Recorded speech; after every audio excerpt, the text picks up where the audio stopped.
네, 안녕하세요. 최광석 변호사입니다. 오늘은 제가 제 업무에 대한 소개를 좀 할까 해서 마이크를 좀 들었습니다. 제가 이제 부동산 전문 변호사를 하면서 그 재소전 화해라고 하는 업무를 많이 하고 있습니다. 여러분들 뭐 임대차 할 때 재소전 화해 많이 들어보셨을 텐데요. 제가 아무래도 이제 부동산 전문 변호사로 활동하면서 임대차 문제를 많이 다루게 되고 또 뭐 건물주든 또 상대방 임대인이든 임차인이든 이런 관계자들을 많이 알게 되면서 자연스럽게 이제 재소전 화해를 참 많이 하고 있습니다. 저희 업무 사무실에서. 아마 뭐 제 생각에는 국내에서는 그 재소전 화해 업무를 좀 가장 많이 다루는 사무실이 아닐까. 진행 처리용 건수도 가장 많고 현재도 또 가장 많이 하고 있고요. 그렇게 좀 자부하고 있는데 그 재소전 화해 그 제가 하고 있는 업무에 대해서 오늘 좀 소개하는 홍보하는 시간을 좀 가져보겠습니다. 자, 우선 뭐 재소전 화해 여러분들 아시는 것처럼 이게 분쟁이 발생하기 이전에 판사 앞에서 그 분쟁 해결을 합의하는 그런 절차라고 할 수 있습니다. 간단히 말씀드리면. 그런데 이게 왜 재소전 화해를 해야 될 필요가 있느냐, 재소전 화해가 왜 유용하냐라고 하는 부분에서 바로 그 효과 때문에 그렇다고 할 수가 있습니다. 이게 재소전 화해가 일단은 성립이 되면은 그 화해 내용에 조금 그 적법하지 못한 내용이 포함되어 있더라도 이게 특별한 다른 사정이 없으면은 화해 성립된 부분을 다툴 수 있는 방법, 이게 근본적으로 없다고 보시면 되겠습니다. 그만큼 이게 판결과 거의 동일한 효력을 인정한다라고 할 수 있는 거죠. 그래서 나중에 그 임대차 관계로 예를 든다면 그 차임이 연체되거나 뭐 기간이 만료됐을 때 임차인이 나가야 된다라고 하는 부분에서 그 상황에 대해서 만약에 재판하고 이렇게 하게 되면은 그 분쟁도 많고 또 적시에 명도하기도 좀 어렵고 하는 그런 부분이 있기 때문에 그걸 미리 예방하기 위해서 이렇게 재소전 화해를 해두게 되면 그 약속한 시간 또는 차임이 연체돼서 계약이 해제된 그 무렵에 바로 명도가 가능한 뭐 그런 것이 이제 대표적인 효용이 될 수가 있습니다.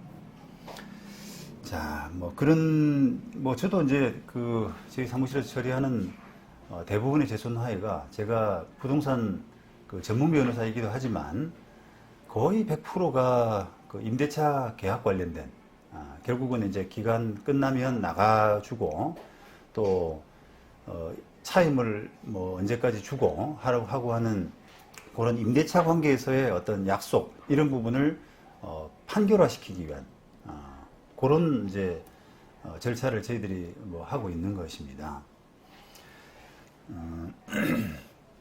저희 일단 그 변호사 보수는 뭐 서류 대행만 저희들이 진행해서 하기도 하는데요. 서류만 이렇게 써드리고 하는 그런 비용은 한 15만 원 정도 받고요. 그리고 변호사를 정식으로 이제 선임해서 저희들이 출석해드리는 그런 그 서비스까지 만약 하게 되면은 우리가 재소전 화해를 신청하는 쪽에서 변호사 한 사람을 선임해야 되고 또 다른 쪽에서도 변호사 선임이 필요할 수가 있습니다. 그래서 한쪽당 변호사 보수가 30만 원씩. 그래서 예를 들면 임대인 쪽 30만 원, 임차인 쪽 30만 원 이렇게 해서 총 60만 원 정도 비용이 이제 부담되게 됩니다. 근데 이 비용이 이제 어느 정도냐, 뭐 감이 안 오실 수도 있는데요.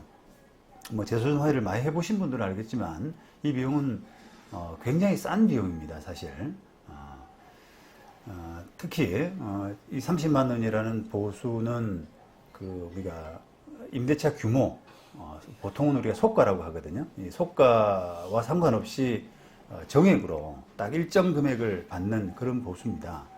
그래서 이게 우리가 상식적으로 생각해 보면은 금액이 좀 큰 임대차 이런 경우는 효과가 좀 크게 되잖아요. 그러면 보통 다른 사무실에서는 그 보수를 효과에 비례해서 받기 때문에 그게 뭐 예를 들면 효과가 좀 낮으면 뭐 50만 원이지만 효과가 좀 크면 한 100만 원을 받는 이런 구조로 이제 보수 체계를 정하게 되는데 저 같은 경우는 효과 관계없이 그냥 똑같은 금액 30만 원으로 이렇게 하고 있습니다.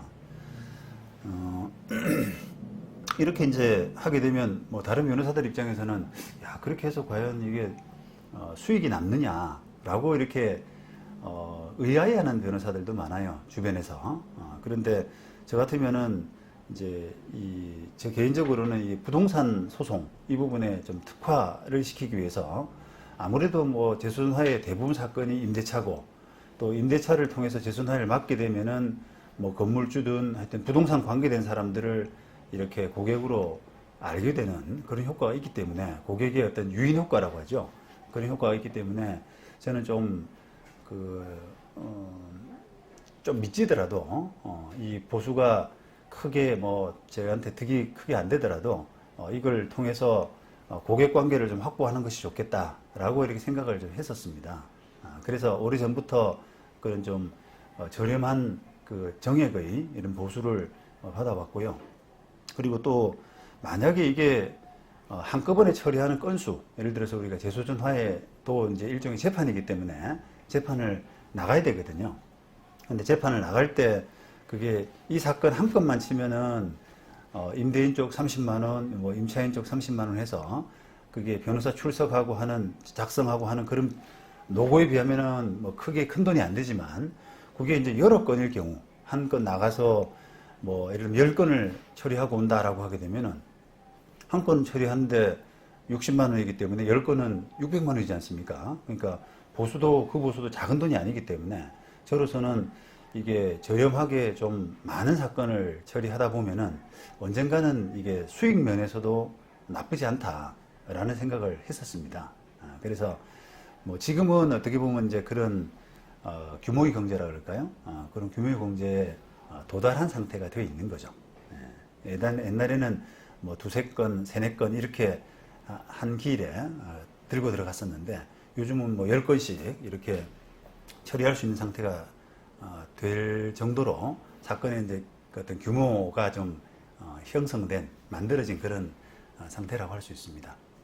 그리고 뭐 업무적으로도 아무래도 처리 경험이 많다 보니까 실수 없이 여러 가지 때로는 그 임차인들하고의 어떤 균형 이런 부분도 잘 잡아주고 또 필요한 부분을 빠뜨리지 않고 처리하는 그런 노하우 이런 부분들도 아무래도 이제 경험에서 많이 쌓여져 있는 상태입니다. 그래서 여러분들이 비용 면에서나 이런 어떤 경험, 변호사의 어떤 실력 이런 면에서 저를 믿고 업무를 맡겨주셔도 잘 처리할 자신이 있습니다. 네, 앞으로 많이 부탁드리겠습니다.